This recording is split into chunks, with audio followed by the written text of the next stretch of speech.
Welcome to the meeting room at Global TV Talk Show, a broadcast service of globalbusinessnews.net.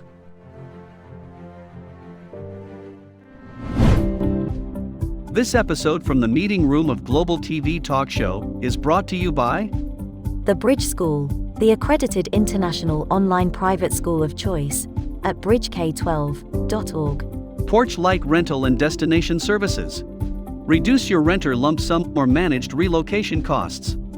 Visit them at porchlightrental.com. And by airs.com. With our full range of services, we can help design and manage your international relocation. Find us at airs.com. Primestone Partners, featuring corporate, government, and developer housing solutions, as well as senior-level advisory services. Find them at primestonepartners.com. And by International Auto Source. We are the vehicle experts for expats, featuring all major brands of automobiles with flexible solutions and financing.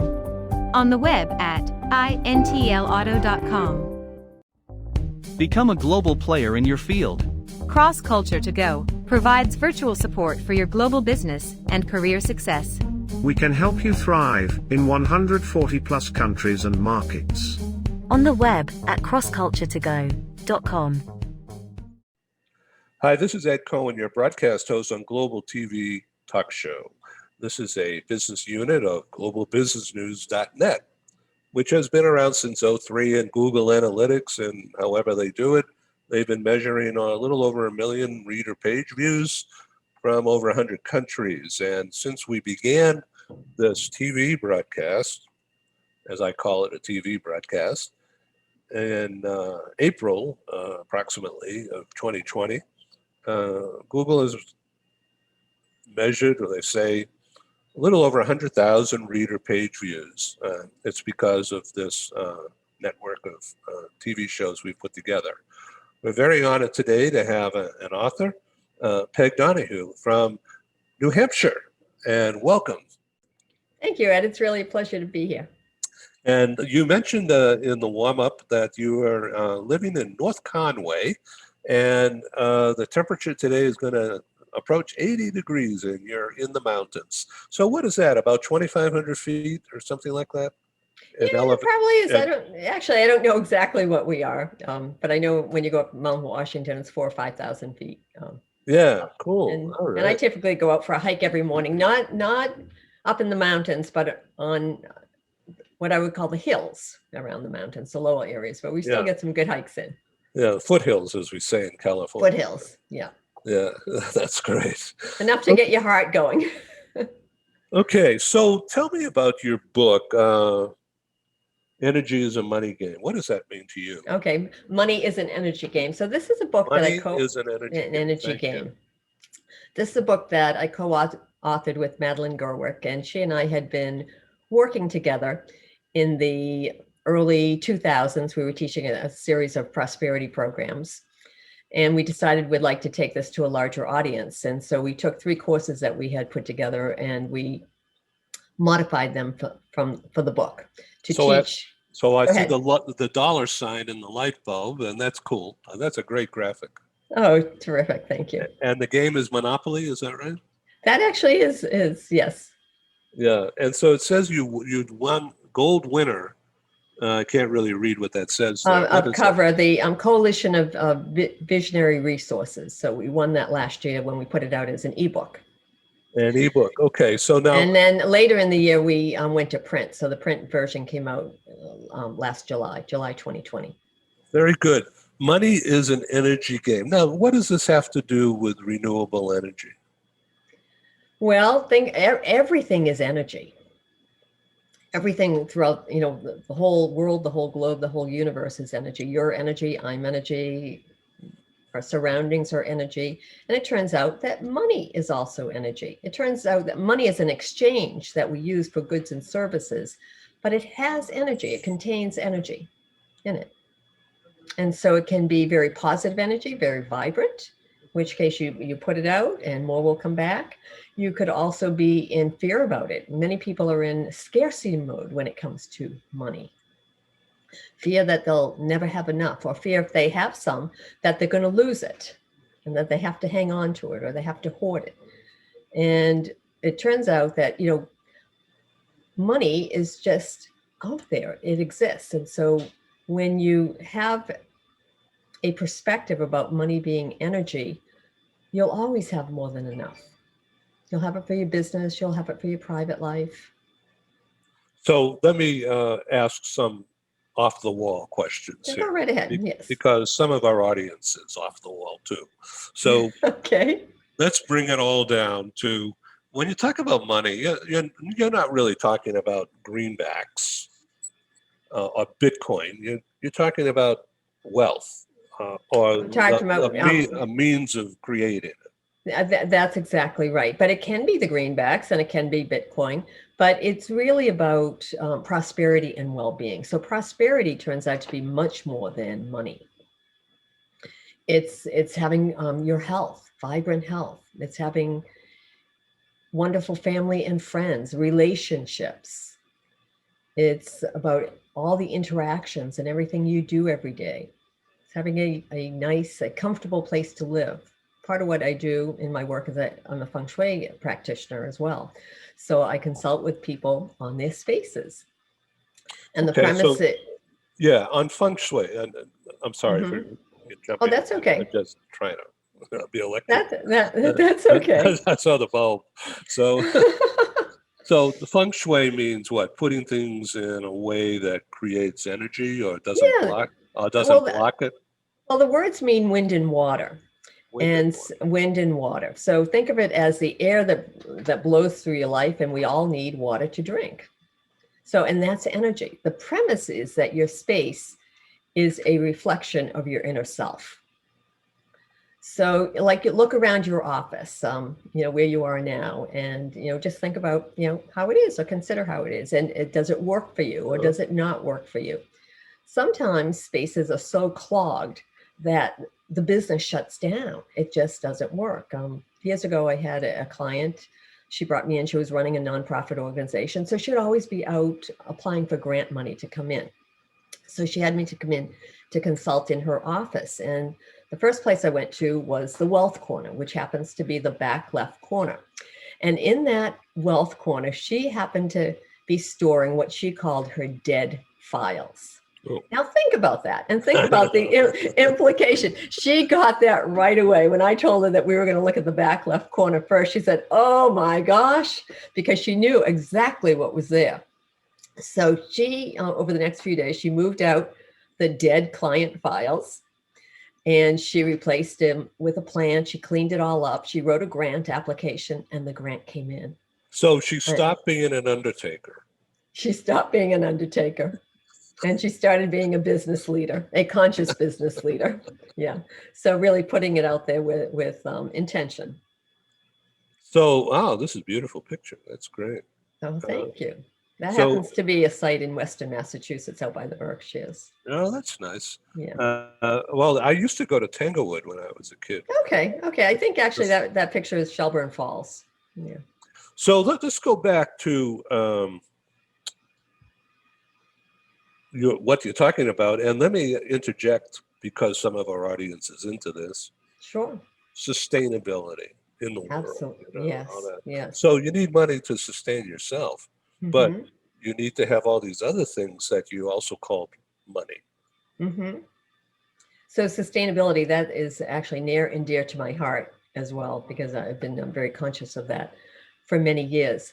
So money helps us with all the sustainability efforts. And actually the millennials right now, they are the ones I think who are leading the sustainability charge. And they are going to help us change our business consciousness and business mentality over so that we are running and operating and having sustainable businesses and taking good care in the world as well, so that we're going out there with good business practices. So it's not just having business to earn money or raise money at all costs, like I have it and you can't. We've had for many years, there's been a win-lose mentality.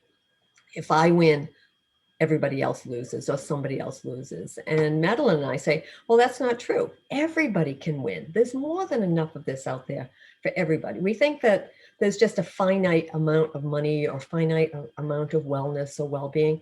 And that's not true, because it's energy, and energy is infinite. So it's endless. in the U.S. government history, economic history, Yeah. The geniuses set it up, a long time ago, to create a degree of openness and can do. Just go and build it, and you got to pay some tax along the way, but we're also giving you legal tax write-offs, especially if you donate to causes, no matter what they are. Right? Yes. 501(c) or whatever. Oh, sure. Nonprofits, right? Yeah. And so here we are approaching more adaptability. I don't know how else to call it, but more adaptability of electric cars and better management of resources. Sure. Yeah. And there's more and there's consciousness. incentives. More consciousness. Yeah. And there's tax incentives. So no matter how much you make, you can still get even more through write-offs that are legal, and sharing and funding other things that otherwise wouldn't flourish. Right. And the best incentives come when they direct us towards good behavior, towards favorable behavior, or towards, I think, helping other humans and So helping the world really to be a better place. Yeah. And so the sustainability thing is valid. Oh, the sustainability is absolutely valid. Yes. Yeah. Interesting, isn't it? So, so let's look just as an example here. And this is not rehearsed, audience, in case you couldn't tell, but stream of consciousness thinking here, across the country. So all through the magic of video, amazing Zoom, it's wonderful. Jeff Bezos, and his wife, many years separated. They got divorced, and I don't know how much she got, but a lot. And then I read somewhere in Wall Street Journal or somewhere that she gave away $1 billion to some charity. Isn't that awesome? I mean, like, whoa, And she's still got plenty left, apparently. That's exactly right. There is more than enough money out there to feed the world, to clothe people, to help people, to provide health care. We all deserve health care, without running, poor. Yeah, there's more than enough out there. And so a lot of this is a change in consciousness, a change in thinking that, I have enough and enable everyone else to have enough. There's more than enough out there. So this interview, this dialogue here is not about politics. It's all about business. That's right. So this is not political, what I'm about to say, but our current president, Biden, has taken advantage of a situation that the prior president set up, but couldn't manage it properly, in my opinion. So they voted him out. So that's all. So, but with this, Biden is obviously continuing some of those programs and greatly desirous to enlarge it. And then he's talking about the way to fund it. And I happen to believe this, all of that effort is worthwhile to a certain extent. But I think he's taken a regressive, personally, he's taken a regressive attitude by taxing the rich on top of whatever else they're already taxed on. Through it's almost a penalty for being rich. And wouldn't it be, this is just conjecture now, okay, wouldn't it be better and fairer and maybe even more beneficial to just put on a, like they do in Europe, a sales tax on everybody that spends anything other than food, medicine, because the rich are going to spend more, and so they're going to pay more than anybody else. And Right. why bother with a regressive, punitive tax increase? I don't get it. I think they're missing a. Never mind all the BS that's going on in Congress, uh, because of this very point. Right. So why not just eliminate it and go forward together into a new path? Right. It's just, That would be it's a just new way. just a consumption. That would be a new way Because, of thinking about it. well, because people who don't have that capability, they're not going to pay more taxes. It's everybody else who's got more money to blow. They're That's going to exactly get right. they're going to get taxed, and so That's they'll never miss it. That's exactly right. So that would be a smart way of doing it. So maybe somebody will come up with that idea, somebody in power. And I'm telling it to you because you have more power than me. oh no, we both are equally as powerful, put it that way, or out there as an influencer. So how long did it But take you to write this book? A lifetime, I guess. Right? 7 years. Yeah, Madeline and I, we both have our own businesses. She's a business astrologer, and I'm a feng shui practitioner, and I help clear negative energy out of people and places. And so we were doing this prosperity teaching and program together. And so we wrote it over a 7-year period. And during that 7-year period, what happened is business kept changing. So many businesses went under and shifting. So we both happen to be Virgos. So we pay attention to the details. So we had to keep going back and making sure that we had all the details accurate. Yeah, I'm a Gemini, so I get it. There you go. There you go. But we had a lot of fun putting it together. And the whole purpose of it is to teach people that money really just is energy, and to let go of the blockages. In chapter 2, I have a link. We have a link to an emotional freedom and healing release. So it's a tapping session that you can do online to help you release blocks to money, because we've come across that many people are blocked when it comes to money. So I'm just reading some notes here. Energy altering methods. That's a phrase from your PR piece here. The comprehensive roundup of energy altering strategies and money attraction tools. Right. So money. So one of the energy altering strategies is to release your money blocks. What's that mean? So I do sessions with people called emotional freedom and healing. So it's actually tapping away fears. You might tap up here, or tap under your eye, tap under your nose and in your chin, your collarbone, and we'll keep going down. Anger, the spot for anger happens to be on your little finger, right by your nail. Really? Yeah. See, the energy gets trapped in our bodies. Right here? Right here. Yep. On the side by your ring finger. So when you're angry, just start tapping away. And you mean just like that? Yeah. Just tap it away lightly. Yep. I'll try that. And be open to it. Be open to the possibility that your anger could dissolve easily, that you don't have to keep fighting it. So that's an energy altering strategy right there. And then we also have about over 100 actually tips, tools, and techniques to help everybody change habits as it relates to money. So a big one is changing your thoughts, to move away from fear of money or fear of not having enough to knowing that you'll always have more than enough, to put out positive thinking rather than regressive or negative thinking about it.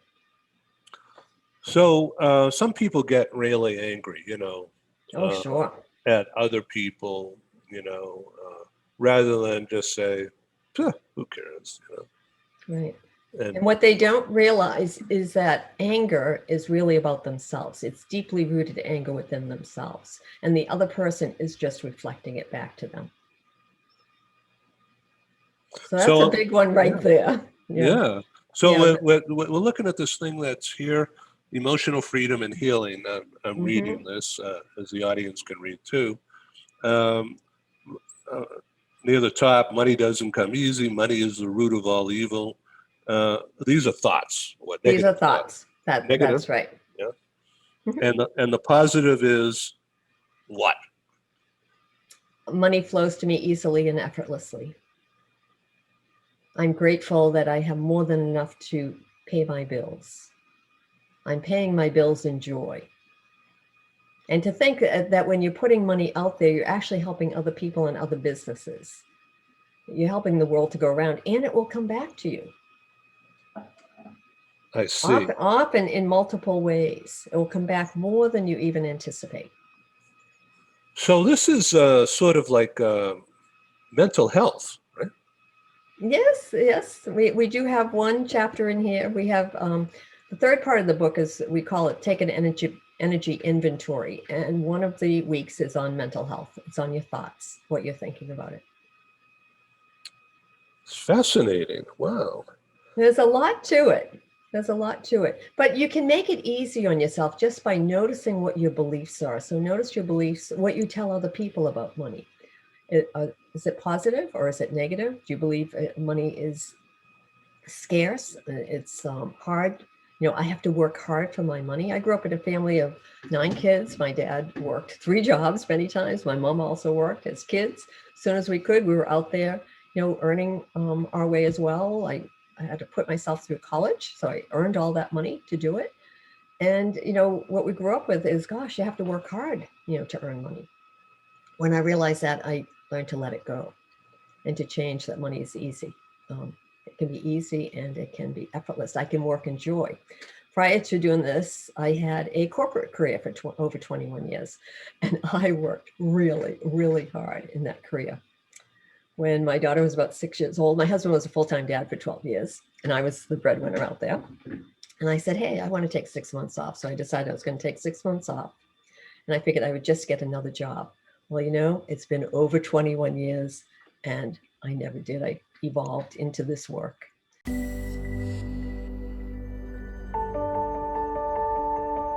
Something that's really neat is that the Bridge School partners with various organizations to provide learning for their students.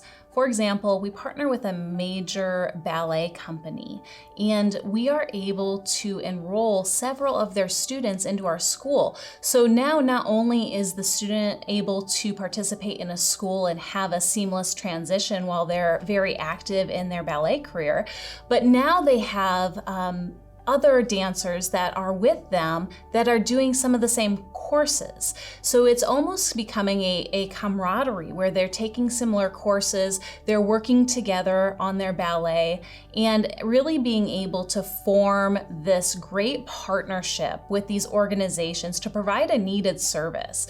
A lot of times there are student athletes who will spend hours and hours at the gym or at the basketball courts, wherever it is. And if they're attending a traditional school, they're in school from 8 to 3. They get a quick snack, and then they're at the gym for 3 to 4 hours in the evening.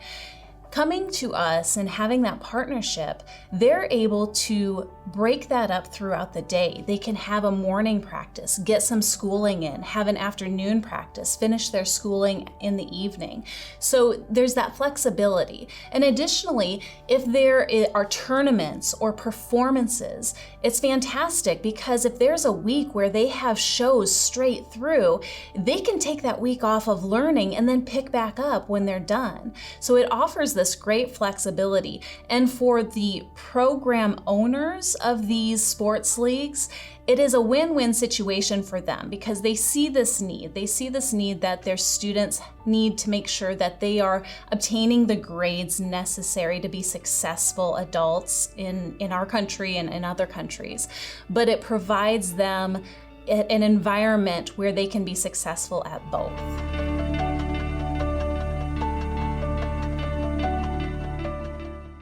So I see that you have an MBA.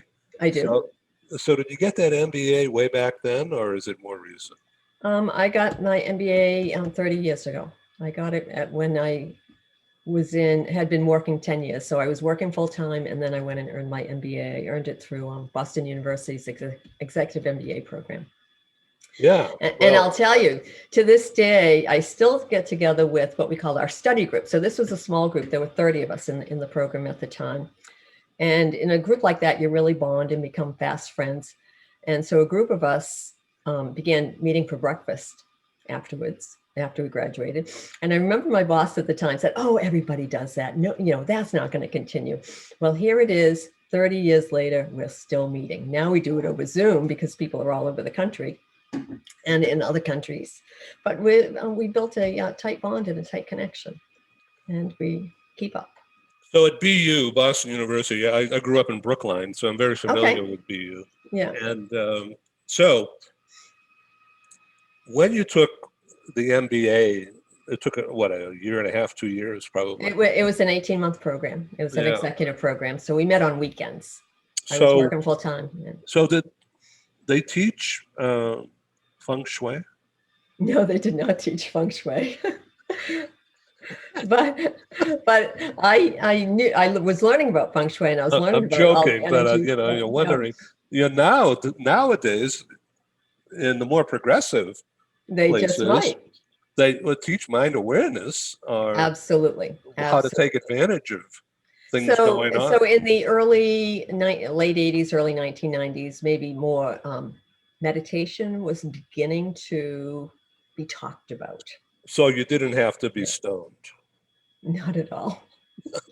Not at all. No. I'm not accusing you. I'm just saying. No. I'm familiar with Boston University. That's all. And I'll tell you, actually, after I graduated, long after I graduated, and when I went into feng shui and started my business, the folks through BU, through the alumni program, came back and actually interviewed me and did a whole feature article in their quarterly magazine. And I remember after that came out, you know how people write letters to the editor? Well, boy, did a few letters come in. And it was like, more like, "Oh, this stuff is so wacko. I can't believe that Boston University actually published this." But here we are 30 years later, and beginning to become mainstream, more mainstream. The cultural divide back then. Or at least here, you and I are out here talking about it on this global business network. Right? So what do you think about that? Yeah, I love it. It's energy. It's all energy. Your space is energy, your energy, money is energy. So it's really about well-being. It's about cultivating a life that we love to live, and really living in harmony with other people, and eventually bringing peace to this world so that we can all live here. What is in that bag that's sparkling? Magic. Got it. And the magic of believing. Yeah, of just having your life be easier.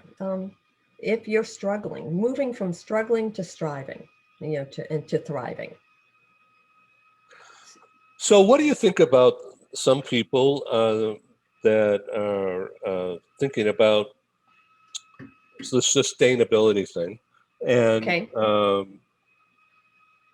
not, recycling and eating better plant-based foods rather than animal, and things like that.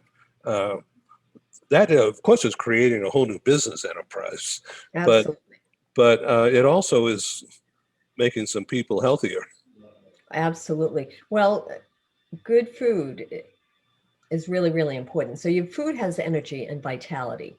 And I can taste it. I can taste when food is not alive and vibrant. So I try not to, eat that food. I choose to eat more organic food. Here in New Hampshire, I'm fortunate where I am friends with local farmers, and they raise the cows and the pigs and the chickens. In fact, I've gone and helped actually process the chickens. I wanted to learn how that happened and was invited to do that.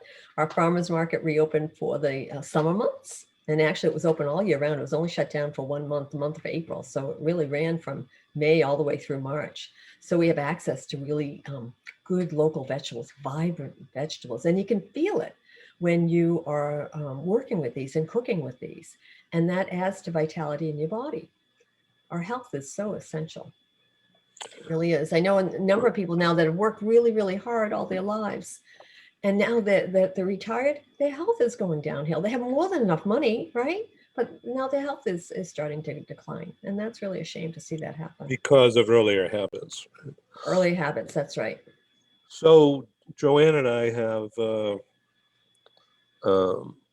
begun eating, in addition to good hamburgers, cheeseburgers with fries, we also are looking for and found a couple of places that use Beyond Meat or Beyond Hamburgers, Okay, which is sure. a plant-based A thing, right? plant-based, yeah. And how is that? Yeah, do you like it? We've only tried it in two places. Mhm. One,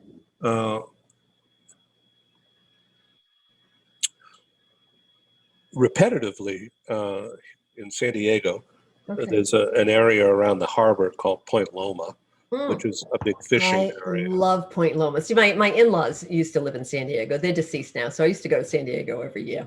Yeah, cool. I love Point Loma. It's one of my favorite places. So right near Nimitz Boulevard, where it comes into Harbor Sure. Yeah. Drive, Yeah. okay, there's a yacht harbor, Mhm. and fishing boats, Sure.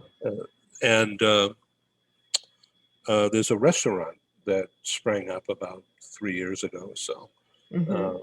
They knocked down some of the old warehouses and renovated the Yeah. whole area. Right. The chi is changing. So Yeah, that's what I so- would call is rising chi. It's getting more vibrant.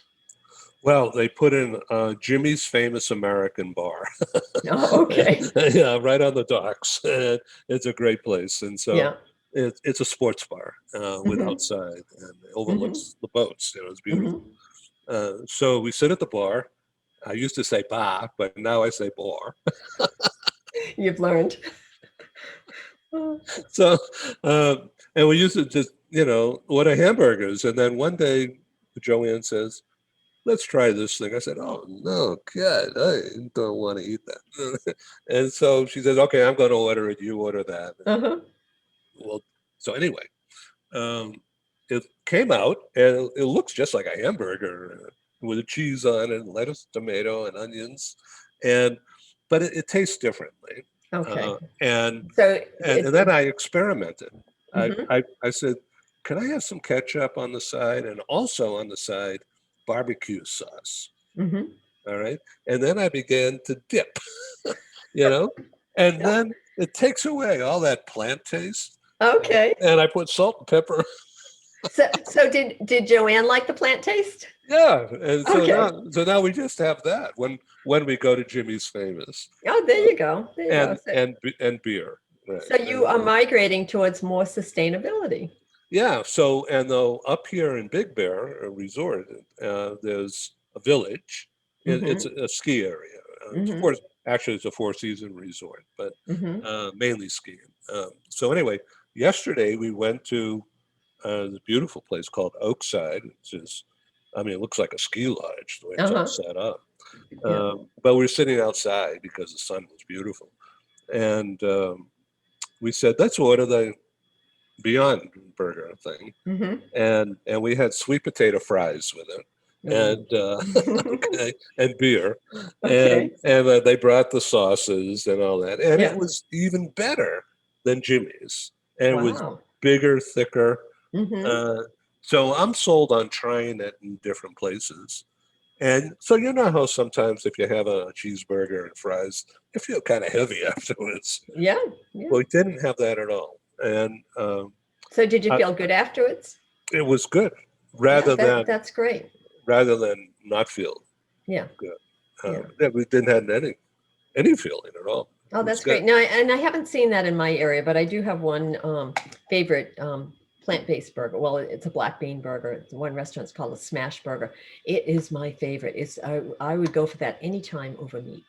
It's just really, really good, really yummy and juicy and delicious. And they serve it Yeah. with a really nice sauce on it. So, if you were to teach an MBA, if you were to not teach an MBA course, Mhm, but mhm, let's say you were the dean or the headmaster of an online, Headmistress. yeah, that's yeah, okay. Okay. So that in an online setting, okay, Okay. not live, and you would definitely, wouldn't you? You would definitely do a sustainability course that includes, you have to have 4 hours a week of hiking and 4 hours a week of actually planting fruit or something in the garden and tending it and then reporting on it. And if it works, how would you monetize it? You Or know, how about and working in a garden and then taking all the excess to the local food bank and letting them, that's a good yeah, distribute it to people who need it. Now, here's an interesting anecdote. Our food banks were providing a lot of fresh vegetables. And then a friend of mine who works in the food bank locally said that program is actually going away because when people come to choose, they don't know how to cook the vegetables. People say, beets, what are these? What do I do with these? And they want to go back to, the canned foods are things that they know. And so cooking lessons are, teaching people how to eat good food and how to prepare it, and also how to prepare it easily. So it doesn't have to be a chore. That's very practical. That is really good advice. Yeah. I love to cook. Years ago, I had a catering business on the side, but I stuck with corporate business because it was much easier. The catering was so hard on you. You bought long hours all the time, and people want to hire you when you want to have time off. So I said, oh, this isn't going to be a good life over the long run. Not sustainable. Yeah. Not sustainable. That's a good way to do it. But interesting, my daughter right now works for the UN Global Compact, and so the Oh, wow. Global Compact has been around for over 20 years, and it's about bringing business into the sustainability fold, paying fair wages. So it's about labor. It's about doing the right thing, business wise, and making the world a better place. So that's one thing that maybe take a look at it. Yeah. And so I think there's over 13,000 businesses that are part of this global compact now, and it's really interesting. Thank you for sharing that information. You're welcome. You're welcome. There's a whole movement out there for businesses to be more conscious, what I would call more conscious, more awake, more aware of, we can be in business, and yes, we can earn money and keep a profit and also do the right thing. So, yeah, thank you for being our guest. I invite you to come back and let's go a little bit deeper. So, I'd be delighted to. Yeah. Thank you. So, what's chapter 2 going to be? In other words, the next book. It's going to be a workbook right now to take the concepts of money as an energy game and help people put them to use right away. Sort of a step-by-step workbook of an approach that you could take. So fewer than 100 pages. This book happens to be over 300 pages. It's a lot of research in it, a lot of detail in it. And we're going to take out the action steps and simplify those. So give me an example. Let's take a food garden or some other example of something sustainable as a business. Something sustainable as a business? Well, of what you're thinking about for the second book. Oh, for what I'm thinking about for the second book? Well, when I say it's a workbook, it is to walk people through the steps of changing your mentality about money. So the first part might be to what we would call write an agreement with yourself. What is it that you want to do with money? And how do you want to use it? Second part might be related to releasing your money, recognizing your beliefs about money first. Do you believe it's easy? Do you believe it's hard, to come by? Do you believe you'll always have enough? Recognizing what's coming up and recognizing your thoughts. So letting those go. Paying attention to the stories you tell other people. Are the stories that you're telling other people, do they relate to hardship and things not happening? Are they what I would call a spiral down? Or are they more of a spiral up with a more positive and a progressive approach? So really paying attention to that. Listen to what you agree with other people. Is like the news. For years, I've been saying, whoever decided that the news is all this negative stuff, right? And then at the very end, they put on what they call the soft stuff. Right. 5 minutes of human interest. And why couldn't the human interest be the whole news, and then the hard stuff, be 5 minutes? I totally agree with that. Yeah. They've got to figure out how to market that better. Well, for over 20 years, there's a network out there. It's called the Good News Network.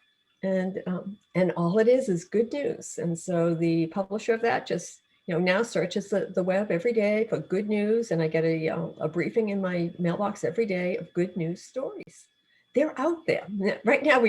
So she would be a good one to have on your program as well. Would you please recommend or intro me?